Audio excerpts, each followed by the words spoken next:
Hello there. Tonight, let us together open the door to a world both ancient and haunting. Imagine the magnificent Roman palace bathed in torchlight, music echoing, crimson wine gleaming in golden cups. But if you listen closely beyond the laughter, there is another sound, faint, trembling, like a muffled sob sinking into the darkness. Tonight, I will tell you about Caligula, the emperor whom history names with chilling titles, the darling child of the army, the tyrant of Rome, and the one who turned sacred intimacy into a weapon to prove absolute power. This man could transform a joyous wedding into tragedy, turn family happiness into a nightmare with no escape. Before we step deeper into this story, take a moment to hit like and subscribe if you truly enjoy the journeys of storytelling I bring. Because here, every night is a voyage, and you will not want to miss any secrets waiting ahead. So then, now you only need to lie down.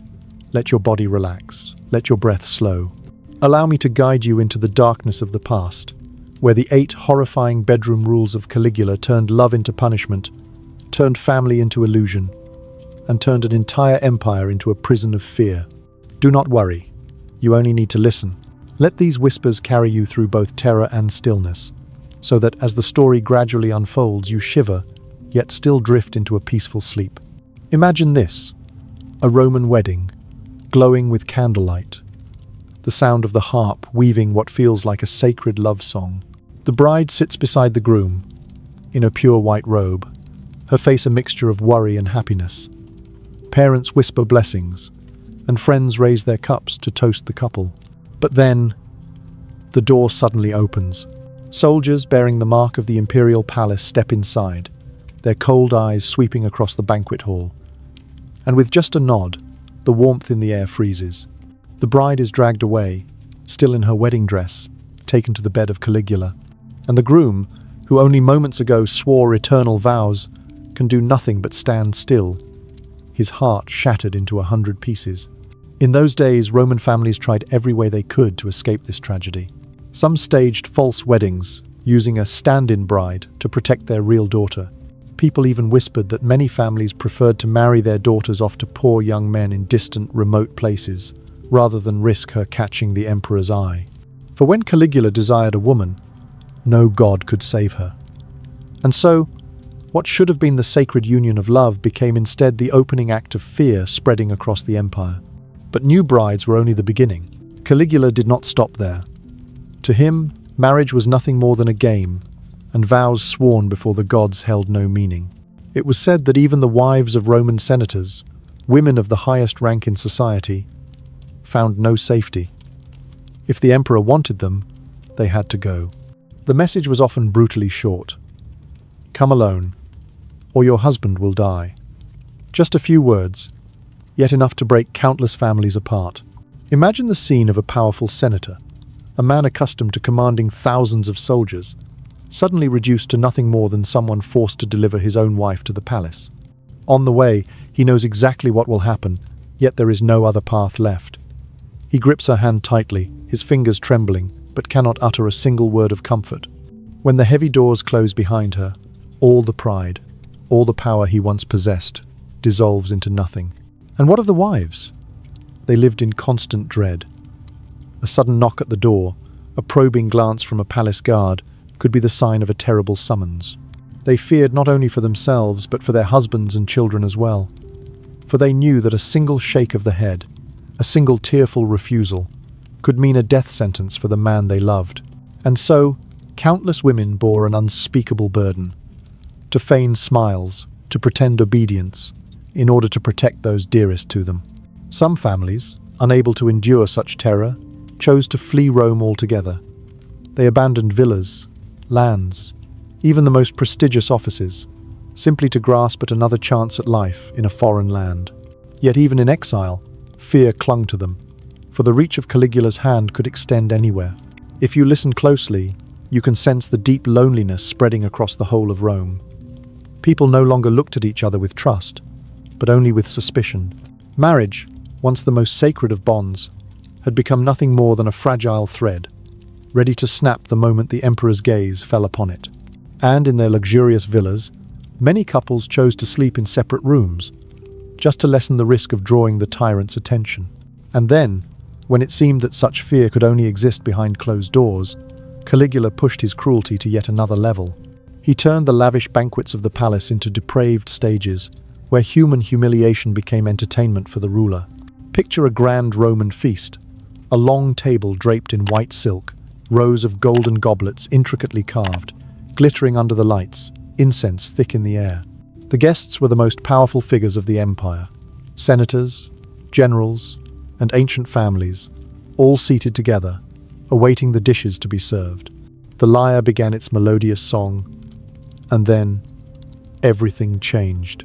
Instead of music and dance, Caligula ordered women to be brought in, not to honor them, but to degrade them before their husbands, children, and the entire court. Amid the forced laughter of the banquet, scenes no one dared imagine unfolded in plain sight. High-ranking officials, men long accustomed to glory on the battlefield, now sat paralyzed, forced to watch as their wives or daughters became entertainment for the emperor. Some tried to stifle their sobs, some trembled so badly they dropped their cups of wine, but not a single person dared to look away. For even a wandering glance, even a face not enthusiastic enough, could become the excuse for execution that very night. It is said that one guest vomited right at the banquet table, unable to endure the scene, but Caligula only smirked, then coldly ordered, "If you cannot enjoy it, you are not worthy to live." And so survival itself became bound to one's ability to feign joy at the suffering of one's own loved ones. Gradually, those banquets ceased to be occasions for dining or socializing, and instead became collective sessions of psychological torture. The music still played, the wine cups were still raised high, but all of it was nothing more than a backdrop for a monstrous performance. Some whispered that what delighted Caligula was not the cruelty itself, but the despairing faces of the men who were forced to sit, powerless and smiling through the agony. That was the absolute power he sought to display, the ability to crush another's soul under the blazing lights of the palace. And so, each banquet became a test of loyalty, not through oaths, not through blood, but through silent endurance. For under Caligula, silence and the pretense of enjoyment were the only fragile armor that allowed one to survive the night. If those degrading banquets made Rome shudder, what Caligula did to his own family left people speechless. For him, no concept of taboo existed. His three sisters, Julia Drusilla, Agrippina, and Julia Livilla, women who should have been protected within the arms of family, were turned instead into tools for displaying his perverse power. Picture the scene in the imperial court when Caligula appeared, not alone, but accompanied by his three sisters. He did not present them as princesses, as members of the royal household, but as his official wives. At times, he would drape his arm around a sister in public, his gaze brazen, as if to proclaim to the whole empire, "Even my own family belongs to me. Who then dares think themselves safe?" In the shadows, people whispered that Drusilla was the one Caligula cherished most. When she died, he not only mourned but deified her, having her image struck on coins as a goddess, as a true empress. It was not only the grief of a family, but a message to all of Rome. Even the most sacred image of family could be shattered under the emperor's hand. In Roman culture, family was considered the foundation of society. Filial piety, the bonds of blood, were placed above all else. But when Caligula brazenly crossed that boundary, every value turned to ashes. People began to doubt one another. If the emperor could take even his own sister, then what remained untouchable? Could parents still trust their children? Could siblings still trust each other? In the luxurious villas, whispers of fear spread through the halls. Every family asked themselves, could our sacred bonds survive, or would they be erased with a single whim of the man upon the throne? And so, the smallest building blocks of Roman society began to crack, not by sword or spear, but by the corruption festering within the very household of the emperor. Caligula knew exactly what he was doing. This was not merely personal depravity, but a performance of power. He proved that no law could restrain him, not even the most ancient taboos. And in that moment, all of Rome was forced to acknowledge he was not merely an emperor. In his own eyes, he was a living god, with the right to decide the fate of even the most sacred blood ties. If you think Caligula stopped at reckless acts in the darkness of the bedchamber or within the splendor of banquets, you are mistaken. He went further still, turning marriage itself sacred to the Romans into a public marketplace, where the noble wives of Rome were auctioned like merchandise. Picture a vast hall, with soaring domes, torchlight blazing upon marble columns. There was no music, no song, only the booming voice of an auctioneer. The women, once the wives of senators and generals who had conquered the world, now stood in rows, eyes brimming with tears, trembling hands trying to cover their shame. Caligula sat upon his throne, his cold gaze fixed on them, lips curved as though savoring a game. The husbands, the most powerful men of Rome, were forced to take part. If they remained silent, their wives would belong to another. If they bid, it was as if they were paying to reclaim what was already theirs. Some sold their land, their fortunes, just to buy back their wives, yet still walked away empty-handed. For Caligula never cared about the rules of the game he himself created. He could keep the money, keep the wife, simply to prove one thing: all the power and wealth of the empire lay in his grasp. It is said that nobles who left the hall after losing everything walked out with hollow eyes, as though their souls had been drained. For they had not only lost money, not only lost wives, but the very pride of being men. Meanwhile, Caligula roared with laughter, treating their suffering as seasoning for his feast of power. Those auctions were not only humiliations, but also his way of filling the treasury. The money wrung from those human sales flowed straight into lavish projects, endless feasts, and ever more costly perversions. People said never before had Rome known an emperor who was both ruler and merchant, and whose wares were the sanctity of family itself.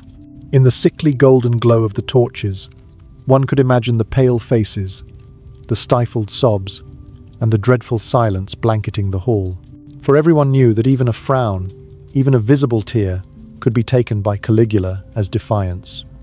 And so life itself hung by a thread, suspended on the whims of a man who claimed to be a god. Gradually, those auctions became a collective nightmare. At the slightest summons from the palace, entire noble families fell into chaos. Wives trembled, husbands stood powerless, and entire bloodlines sat in dread as if upon burning coals. No one knew what would be lost this time: love, honor, or life itself. And so, Caligula turned one of Rome's most sacred values, marriage, into a cruel spectacle, where love was weighed in silver and gold, and happiness was sold off like a cheap trinket in the marketplace. But even those horrifying auctions were not the end. In his delusion, Caligula made a declaration that left the entire empire in stunned silence. "All the women of Rome belong to me." Those words were not a joke, not a passing boast, but policy. In his eyes, from empresses and princesses to the daughters of senators, even the women selling goods in the marketplace, all were nothing more than names in the vast collection of a deranged emperor. Imagine a sick system being built. Across the provinces, Caligula sent spies, officials who quietly took notes. They cared nothing for politics, nothing for taxes, only for women. They recorded names, ages, beauty, addresses, and sent the lists back to Rome. The entire Roman Empire slowly turned into a colossal directory, serving the appetites of a single man. It is said that there were mornings when a family awoke to find their daughter gone. No explanation, no paper left behind, only an empty room and a brutal truth: she had been chosen to serve the emperor. For those living far away, the journey took weeks, even months. From distant lands like Britannia or Egypt, the chosen ones were herded onto ships, forced across seas, only to arrive at the palace of Rome with eyes already drained of tears. In his frenzy, Caligula once declared, "Rome is my wife." This was not a metaphor. To him, the entire city, the entire empire, every woman was his. A delusion so extreme it turned all of humanity into objects. Imagine the fear spreading through every household. Mothers clutched their daughters, trembling at every strange knock at the door. Fathers lowered their heads in helplessness when they saw their daughter's name written on a list. Long nights passed without sleep, filled only with prayers that fortune would pass their house by. But fortune rarely appeared in an empire where fear itself was the law. Modern historians estimate that in just 4 years of his reign, Caligula caused thousands of women to be brought to Rome. An endless stream of tears and suffering from the cold north to the blazing south, all flowing into the palace of a man who claimed to be a god. And the more victims were taken, the more the rumors of the Room of Fear spread, until Rome was no longer the capital of glory, but the very center of a nightmare. In the long corridors, the whispers turned icy. Whose daughter will it be today? That question echoed through every family, every meal, every dream. For when the emperor claimed all women as his personal property, there was no place left in the world that was safe. And then, as if his cruelty were not enough, Caligula devised a far more insidious game. He did not only seize women by force, did not only turn them into merchandise at auctions, he used their very love as a weapon. To him, jealousy was not an emotion but a tool of rule. Imagine a wife who, despite her fear, turned her head away when Caligula's gaze fell upon her because her heart still belonged to her husband. To another, that small gesture might be a sign of noble loyalty. But under Caligula's reign, it was a sentence, and the one to pay the price was not the woman, but the man she loved. Some husbands were dragged to the execution ground, killed before their wives' eyes, like a staged play designed to shatter their souls. Others were exiled to remote islands, where cold winds and sand slowly consumed their bodies until death, leaving their wives and children drowning in guilt. And all this, simply because they had loved each other, a true love that, in the emperor's eyes, was rebellion. That fear seeped into every household. Wives began to learn how to hide their feelings, how to force a smile when the emperor looked their way, just to protect their husbands and children. Some, in despair, were even compelled to betray their own spouses, striving to appear more loyal to Caligula, as if such a display could serve as a shield against disaster. This was not only physical cruelty, but a kind of psychological warfare. Caligula understood well. To rule an empire, swords and spears were only the surface. But if love itself could be turned into danger, if bonds could become threats, people would unravel from within. Then he would not need to kill them all, fear would do the work for him. Picture the long nights in Rome, inside the villa of a noble family. A wife lies awake, listening to the steady breathing of her husband, her heart twisting. Will this tenderness be stolen tomorrow, simply because she had shown too much love? Love, once the greatest source of strength, had become the greatest danger. And in such a society, marriage was no longer a refuge, but a performance, where every touch, every glance, could be interpreted as proof of treason against the emperor. That was the sinister craft of Caligula. He did not merely wish to possess, but to prove that even love, the most sacred of all, could not rise above his power. And so, everything Caligula did, from the rite of the wedding night, to the auctions, to his diseased jealousy, all converged in one place, his bedchamber. People no longer called it a place of rest, but whispered another name, the Room of Fear. Imagine a vast chamber, its walls lined with white marble, its high ceiling painted with shimmering scenes of mythology. Torchlight flickered against dark red velvet curtains, casting a glow both magnificent and suffocating. Yet the terror did not lie in what you saw, but in what you heard. For the room was built in a special place, so that every sound within could echo through the palace. Night after night, cries, pleas, and muffled sobs drifted into the night air, making the entire court live as though trapped in a never-ending nightmare. Servants assigned to clean that chamber rarely endured long. Some abandoned the palace after only a few days. Others carried lifelong scars of haunting memories. For each morning, they did not merely sweep away trash, but gathered the remnants of humiliation, stains of blood, torn garments, broken objects shattered in frenzy. Many bore in their eyes the hollow stare of those who had seen too much. For Caligula, that chamber was not merely a place to satisfy lust. It was his true throne. He understood that power did not reside only in Senate meetings or military parades, but in the ability to turn the most private of human bonds into instruments of rule. When love became fear, when intimacy became a sentence, no one dared trust anything beyond the emperor's will. Gradually, the chamber became the dark legend of all Rome. People whispered about it in taverns, in markets, at family meals. Children were warned. If you do not obey, Caligula will summon you to his room. Tales spun into myth, yet the fear was real, for everyone knew that from distant Britannia to the deserts of Egypt, Any woman might be taken there, and once inside, there was no return. Close your eyes and listen. In the marble corridors, footsteps echo, heavy doors slam shut, and then comes silence. A silence more terrifying than screams, for it evoked what no one dared name.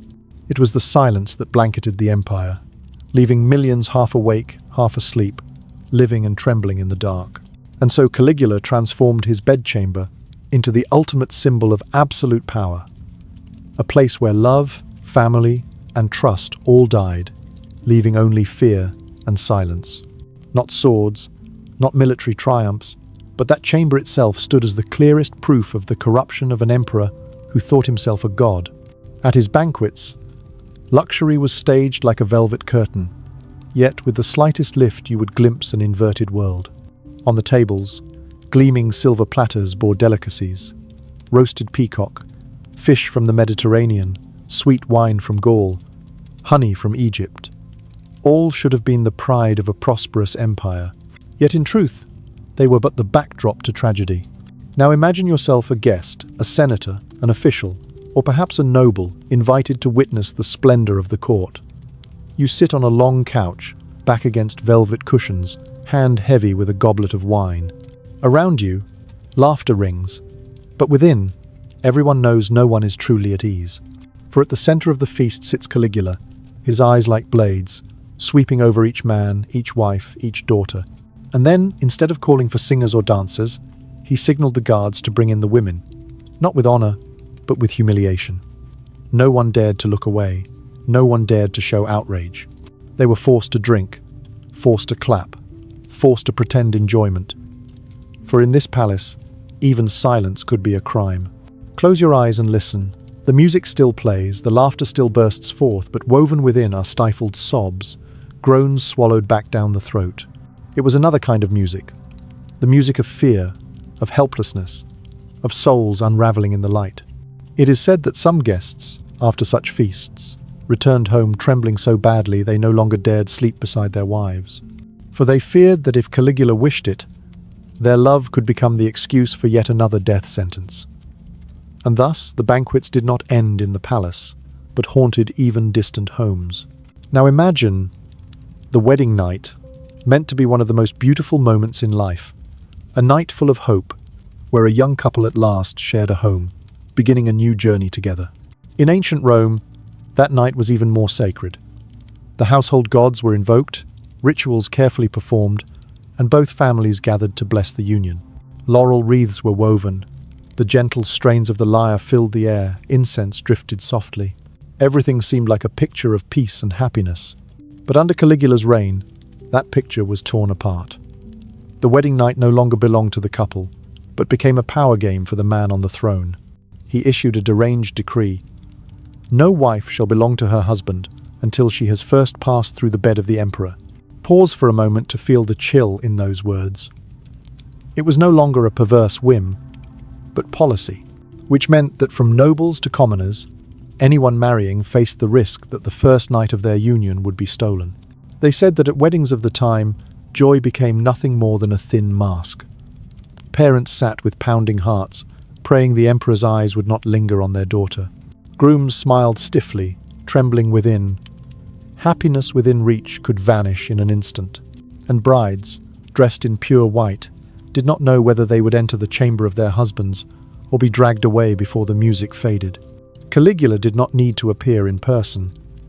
A handful of soldiers marked with the insignia of the palace, stepping into a wedding was enough. Their eyes swept the hall, stopped upon the bride, and all music and laughter died. It is said there were weddings with hundreds of guests, yet when the soldiers entered, the hall sank into a deadly silence. Then the bride was pulled away, the wreath still hastily pinned in her hair. The groom could only stand frozen, fists clenched until blood seeped from his hands, but not daring to take even half a step forward.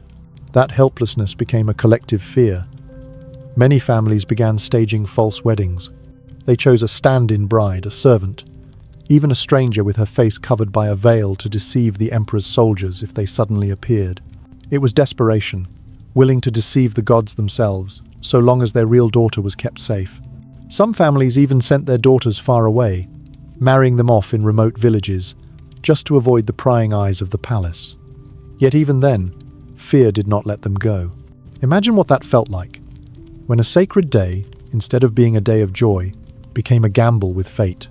Every knock at the door, every glimpse of a soldier's cloak, felt like a death sentence hanging overhead.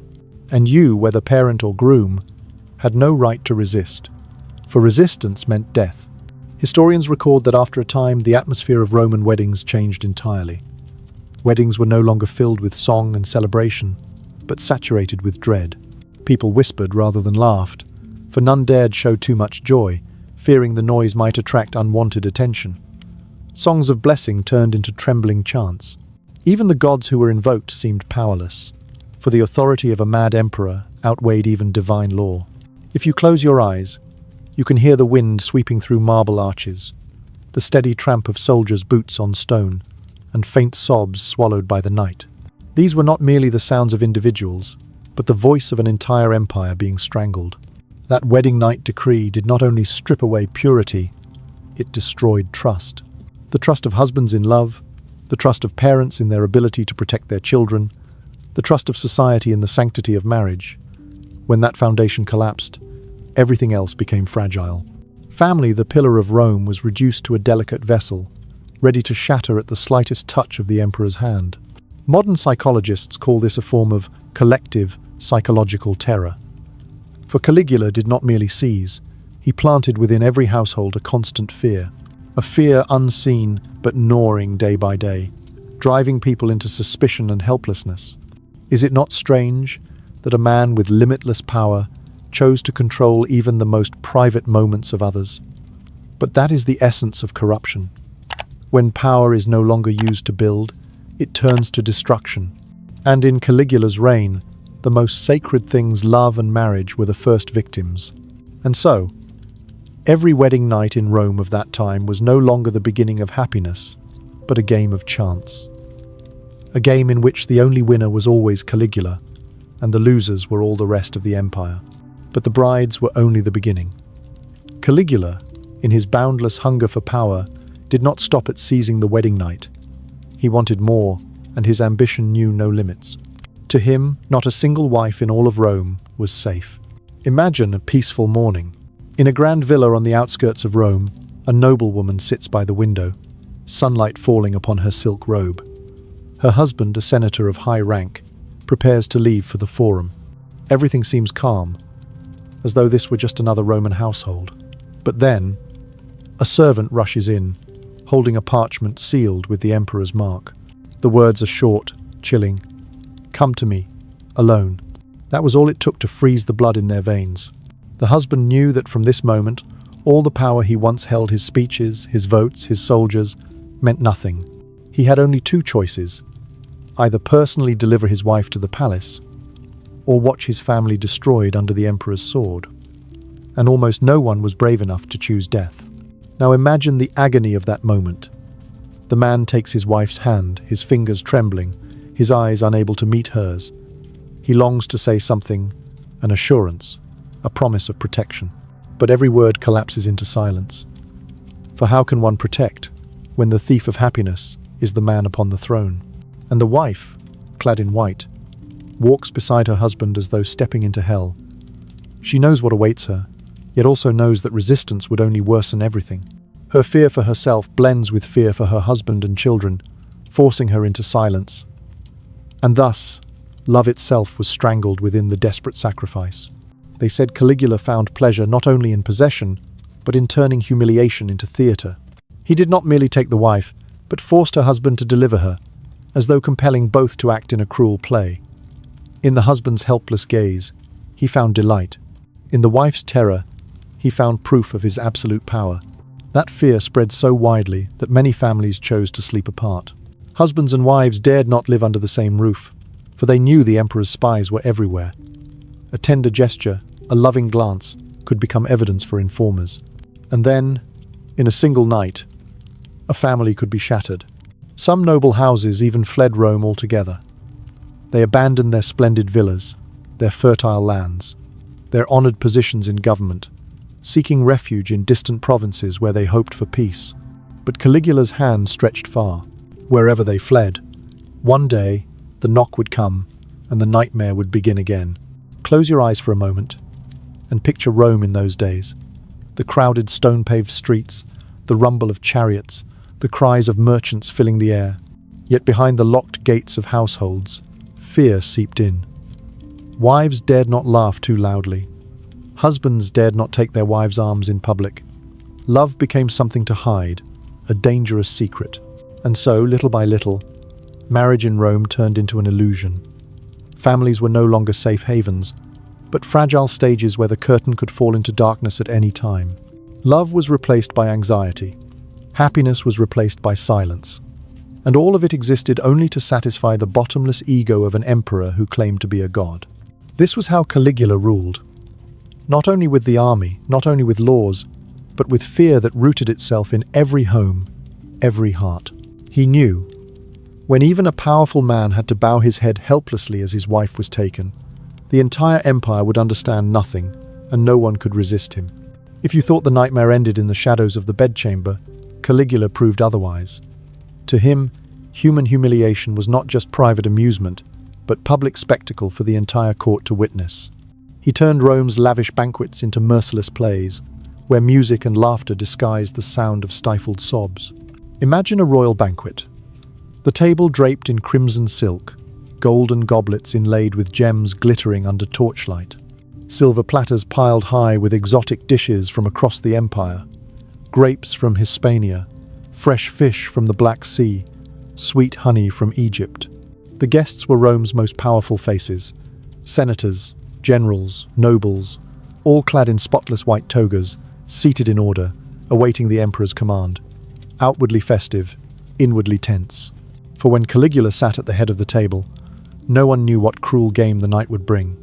And then, instead of music, instead of dancers, as was customary, the emperor raised his hand. Soldiers appeared, leading women into the hall.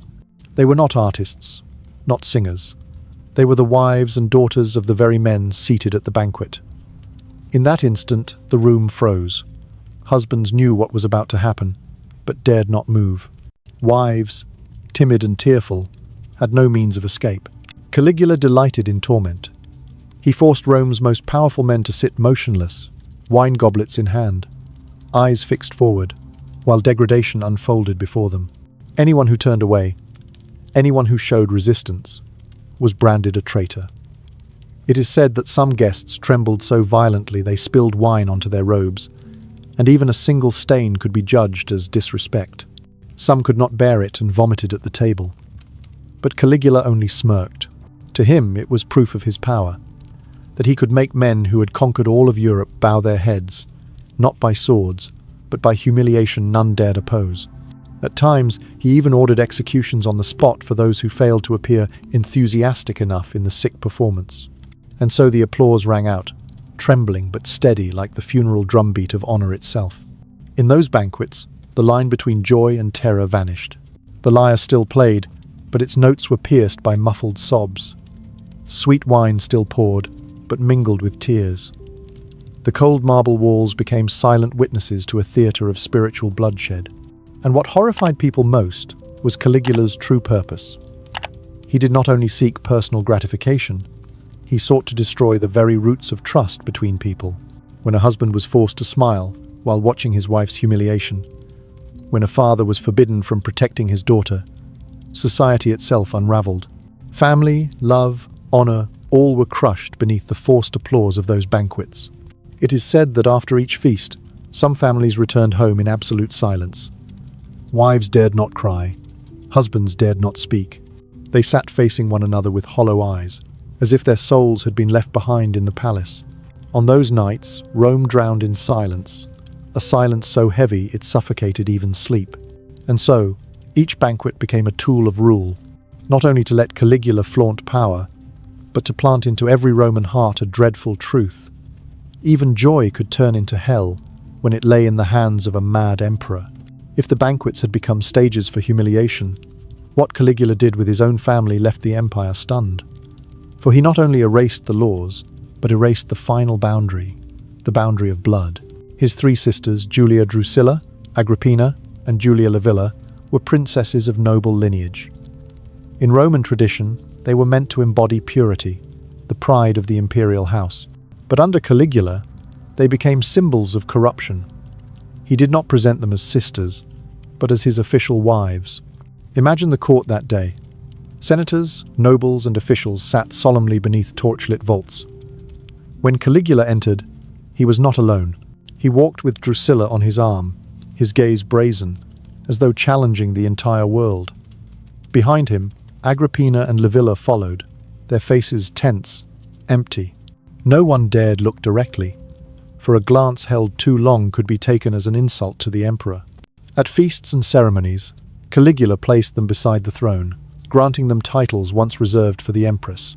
So much so that when Drusilla died, he decreed her a goddess, stamping her image onto coins as a living saint. This was not merely personal depravity, but a cold declaration. No law binds me. Even blood must bow to my power. Close your eyes and picture it. In Roman culture, family was the foundation of all things. Filial piety, the bonds of blood, stood above all. Yet when the emperor openly trampled upon that very bond, what remained that could still be called sacred? Fathers began to distrust sons. Brothers doubted brothers. Sisters eyed one another with fear. Trust was drained away, leaving behind a society fractured to its core. People whispered in taverns, in markets, in dimly lit homes. Some asked quietly, "If the emperor can do this to his own sisters, then who among us is safe?" That question smoldered like an ember, spreading across Rome. Caligula understood the value of such performances. This was not mere personal indulgence, it was a strategy of rule. He wanted to prove that he stood above every rule, every standard, that no god was strong enough to restrain him, and in doing so he planted a chilling truth in his subjects. If even his own family could be turned into tools of power, then what meaning did anyone else's family have? Through Rome's long nights, the people lived in unease. They looked upon their households and wondered, would kinship endure, or would it be broken like everything else the emperor touched? And so, the foundation of Roman society, the family, was eroded, not by war, but by the madness within the palace. If you thought Caligula stopped at hidden acts behind marble walls, you were mistaken, for he devised something even more horrifying, turning noble wives into merchandise to be auctioned publicly, in the very heart of Rome, before the horrified eyes of their husbands and children. Imagine a vast hall, its soaring dome and blazing torches reflecting against marble columns. The seats packed with senators, generals, nobles. They sat stiff-backed, eyes hollow, for they knew what was about to happen. In the center, the women were brought forth. They wore white gowns, hands trembling as they clutched one another, eyes red with tears. No longer noble ladies, no longer symbols of great houses, but items about to be sold. The auctioneer's voice rang out, cold as if selling slaves. But these were no slaves. They were the very women who once sat in places of honor, who once stood beside Rome's most powerful men. And upon the high throne, Caligula watched, his eyes gleaming with delight.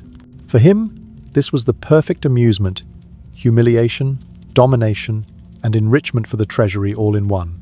Now place yourself in the position of the husbands. When their wives' names were called, their hearts stopped. If they did not bid, their wives would belong to another. But if they raised their hands, it meant paying to reclaim the women they had already won with love and vows. Each gesture stripped away honor. Each bid crushed the soul. Some sold entire estates, vineyards, even their slaves, to have enough money to ransom back their wives. But the tragedy was this. Even when they won, Caligula could declare the auction void. He would keep both the money and the wife, then laugh at the frozen faces of the defeated. In this way, they lost everything: love, fortune, honor. It is said that senators left the hall with empty eyes, legs trembling, as though their souls had been left in the emperor's grasp. Some, unable to bear the humiliation, chose to end their lives that very night, but Caligula did not care. To him, it was simply the inevitable price of proving his power. Those auctions did not merely enrich him, they sowed terror. The message was unmistakable. Wealth and power could not protect your family. No matter who you were, no matter where you sat in the Senate, if the emperor willed it, your wife would be paraded and sold like an animal in the marketplace. Close your eyes and listen. The dry crack of the auctioneer's gavel, the frantic shouts of bids, the muffled sobs swallowed down. These were not the sounds of a marketplace, but the shattering of souls. And Caligula, seated on his high throne, heard it all as a symphony of absolute power. Those auctions became a collective nightmare. Whenever rumors spread that the emperor was to hold another wife market, all of Rome trembled. Noble families shrank into themselves, praying their names would not be called. But what use were prayers, when even the gods were claimed to stand beneath Caligula's feet? And so marriage, the foundation of Rome, was turned into a cruel joke. Love became merchandise, happiness became currency, and family was nothing but a stage for a mad emperor's amusement. If the public auctions were enough to make Rome shudder, Caligula went further still. In his delusion, he made a proclamation that froze the empire in silence. All women of Rome belong to me. This was no passing boast. He made it into an unwritten law, imposed upon an entire empire. To Caligula, from the consorts of client kings, to the daughters of senators, the wives of generals, down to the girls selling goods in the marketplace, all were entries in his catalogue of possession. None had the right to refuse. None had the right to say no. Oh, picture it. Across the provinces, from the distant mountains of Gaul to the golden coasts of Egypt, secret agents moved in silence. They did not gather military intelligence, nor report on politics. They performed only one task: recording women. Names, ages, beauty, marital status, addresses all noted, all sent back to Rome as routine reports. The vast and mighty Roman Empire was reduced to a massive notebook, serving the appetite of a single man. It is said that whenever a new list arrived, Caligula would sit for hours reviewing it, pointing to names and descriptions, deciding who would be brought to Rome. And once a name was chosen, no prayer, no offering could save her. That family would wake one morning to find their daughter or beloved wife gone, taken by soldiers to the harbour, loaded onto a ship, beginning a journey with no return. Silent fleets carried them from every corner of the empire to the capital. From misty Britannia, from sunlit Hispania, from Egypt along the vast Nile, all contributed to the river of sorrow flowing toward Rome. On the decks, young women huddled, eyes dry from weeping, unsure of what fate awaited. Behind them, their families writhed in despair, yet dared not cry out, for they knew. Resistance meant the destruction of their entire bloodline. In his delirium, Caligula even declared, "Rome is my wife." This was no metaphor, no flourish of words. He truly believed he had married the entire city, the entire empire, and that every woman was his concubine. A grotesque idea, yet it became a reality soaked in blood and tears. Close your eyes for a moment. Hear the sudden knock at the door in the night, the clatter of hooves on the stone-paved streets, the muffled sobs hidden in darkened homes. These were the familiar sounds of Rome in those days. Every family lived in dread, waiting for the moment their daughter's name would appear on the list. Modern historians estimate that in just 4 short years of Caligula's reign, thousands of women were taken to Rome. A horrifying number, leaving behind countless empty households, countless shattered families. The empire that once prided itself on might was now remembered for fleets filled with tears. That fear spread like a shadow. Mothers clutched their daughters tightly, never letting them out of sight. Fathers bowed their heads in helplessness, knowing they could do nothing. Lovers whispered vows tremblingly, aware that their love could be severed at any moment. Rome, the great city of triumph and glory, had become nothing more than a giant cage, where women were not people but trophies in the emperor's twisted collection. If the wedding night rite, the humiliating banquets, or the brutal auctions had already plunged Rome into terror, Caligula's next decree was far more insidious. For he needed no swords, no prisons, only a human emotion: jealousy. And in his hands, jealousy was no longer a common feeling, but a weapon of rule. Imagine a Roman wife, trembling, yet instinctively turning her body to avoid the emperor's gaze, for her heart still belonged to her husband. To anyone else, it would be an act of virtue, loyalty, fidelity. But under Caligula, it was a mark of rebellion, and the punishment was not for the wife, but for the husband. Some were dragged to the execution ground, beheaded before their wives' eyes, forcing them to scream in despair. Others were exiled to distant islands, slowly withering away in the icy sea winds, leaving their families crushed under the weight of guilt, all because their wives had shown that they loved their husbands more than the emperor. Close your eyes and picture it. A dark night in a Roman villa. A wife lies quietly, listening to the steady breathing of her husband beside her.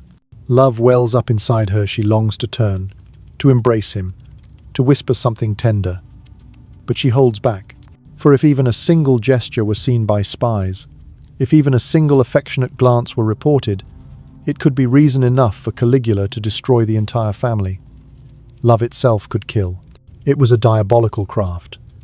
Caligula did not only seize women's bodies, he seized their emotions, their loyalty.